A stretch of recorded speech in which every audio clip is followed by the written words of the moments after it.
Thank you, mate. You're welcome. Wow, that is delicious.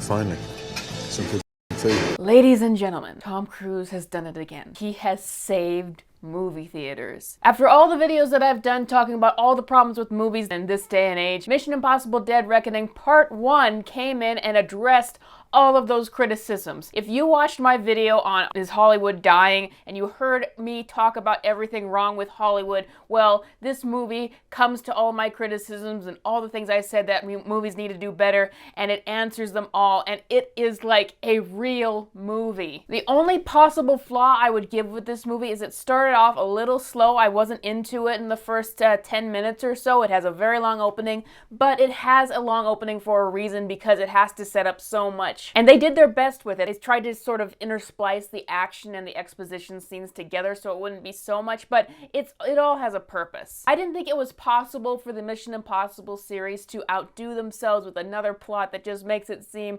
like there is this situation that is impossible for the team to overcome, but they figured out a way. This movie deals kind of timely with the subject of AI, and that the big enemy that they have to defeat this time around is an AI entity that can predict their every move, and that various governments want to capture to take control of so that they can have all the control of the world. But the AI has a mind of its own, and it wants to be the one in control. Sounds a little corny, but they actually make it work really, really well in the movie, and I just thought it was so well for a fun villain plot, but also something that ties in with all the AI fear we see today, especially in the movie industry. So I think a lot of people are gonna like that. But to have an AI that can predict everything they're going to do, who's going to die, who's going to meet up when, what their plans are gonna be, it makes it really, really scary. It makes it feel like there is just no way out of this situation no matter what they plan. But because the AI knows about them and wants to find out more about them, then you get to see some of the more human elements of the characters come out, like some of the cowardice of Benji, or how much Ethan Hunt, aka Tom Cruise, is attached to the people around him. I just think that the team dynamic is really, really good in this movie. It's really strong. I think that especially the dynamic that stood out the most to me was Tom Cruise and Simon Pegg as Benji again, because you just got the action hero in Tom Cruise and you've got kind of the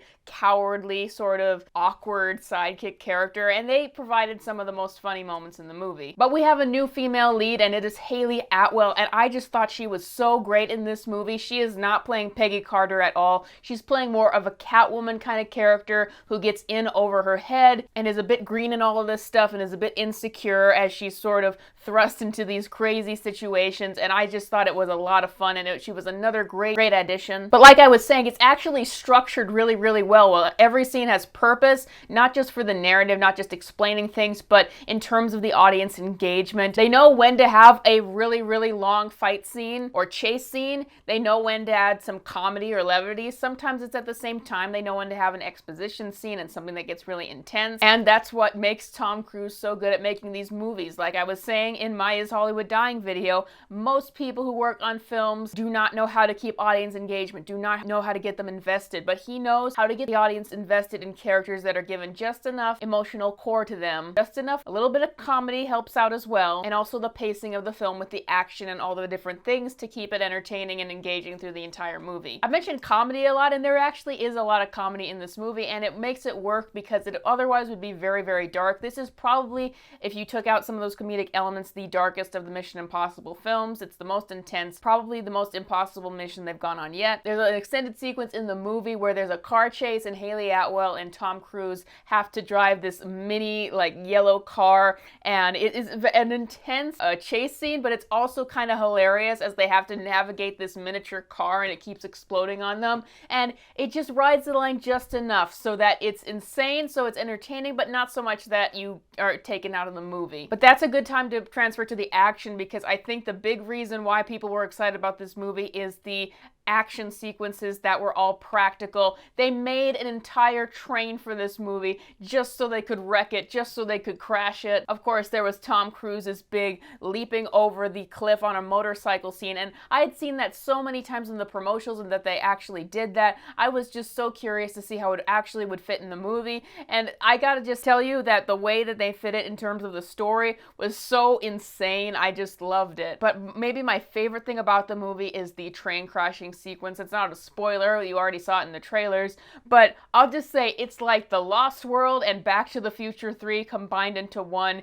It gets crazy. I will get into this. There's a part when the train is crashing and they have to get out of it, and they have to basically run through all the cars as they're falling off the bridge that exploded, and each car, like, one explodes, one just hangs upside down. It was so crazy, but once again, it was crazy in the sense that it was so fun to watch, especially when you know most of this was practical effects. Not in it so crazy that you're taken out of the movie. And I want to just emphasize the length of this movie, because I've been talking about how movies are too long and badly paced. Like, even Across the Spider-Verse, that was the main problem with that movie, is that it was just too long. This movie is about the same length, but it does not feel that long because you're constantly interested in what's happening and you're engaged with it. So this just goes to show length is not always a problem with movies. It just depends if the story justifies that length, and this one 100% does. Now, everybody keeps talking about, is this movie going to be as good as Top Gun Maverick? And I gotta say, is it a Top Gun Maverick level film? Actually, I want to say no. I think Top Gun Maverick was like once in a lifetime, one of the best movies ever made, potential things.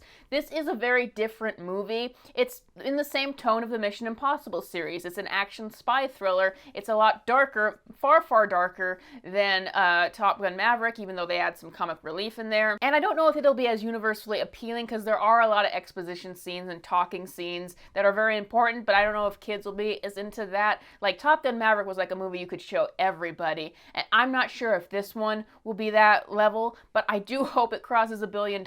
I think that what's going to happen is people are going to want to keep coming back to this film. This is like movies we used to get. This is what movies should be. I would give it a 9.5 out of 10 in comparison to Top Gun Maverick. I think it's that Maverick was 10 out of 10, but the thing that they do have in common as movies is that Tom Cruise is still as charismatic as ever, still have great supporting cast, and the practical special effects need to be seen to be believed, and that alone should get you into theaters. So please go out and see this movie. We need to support good movies in the theater. I would say that this is probably the best film I've seen all year so far. I will definitely see it many more times.